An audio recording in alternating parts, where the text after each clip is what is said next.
So we've dealt with Muladhara. We move up now to Svadhisthana. That's a word that means her favorite resort, her favorite standing place, and this is the sex organs. At this moment, the psychology is transformed. No longer behaviorism, but Dr. Freud. And everything now is exciting.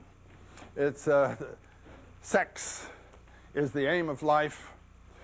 Everything's coming up roses. The birds are singing. The bells are ringing for me and my gal.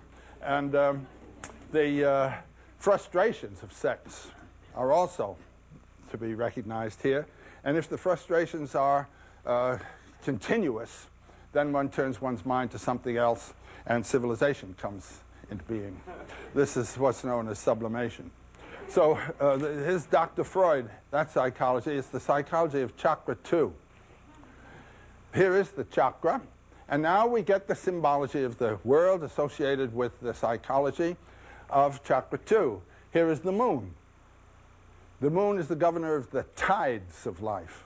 And the whole sex thing is the tide of life. And how when the moon is full, people are lunatics for sex.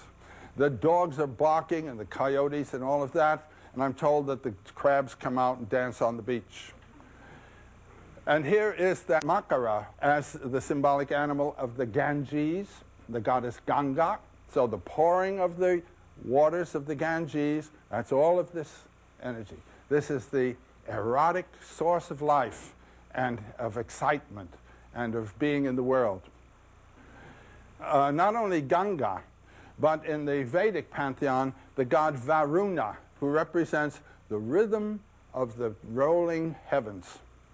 At night, the night sky, you can see it moving, and that rhythm is the rhythm of the universe and is of Varuna. Here is Varuna. The Hindu deity associated with this chakra is Vishnu. Vishnu associated with the erotic. And here, wearing the yellow garment, he is essentially in an erotic mood. And the incarnation of Vishnu in this aspect that is the favorite in India is Krishna. And this whole romance of Krishna and Radha. Radha is a little married woman. We're breaking past ethics here. The God, this is the love of God for the world. Eternity is in love with the forms of time. God falls utterly in love with Radha.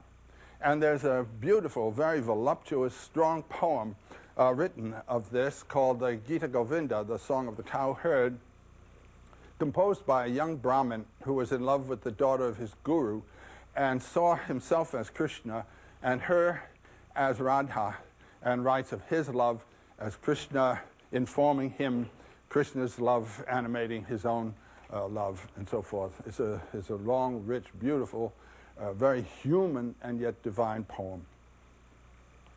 Now the date for this poem is the 12th century, about 1180 or 70, 72 I think it is.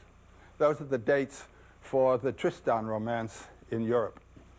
And the whole theme of this rule-breaking erotics, which underlies the courtly love tradition, belongs to exactly the same century as this in India. And then when you go to Japan, you have Lady Murasaki's Genji, which is about a century earlier, and again, the erotic mood. It is through sheer second chakra experience that one can come to divine realization.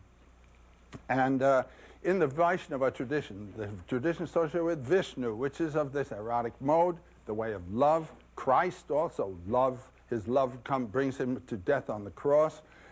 Christ is a kind of Vaishnava incarnation, and there are many, many parallels as one studies Christianity in relation to these religions between Christianity and Vaishnavism.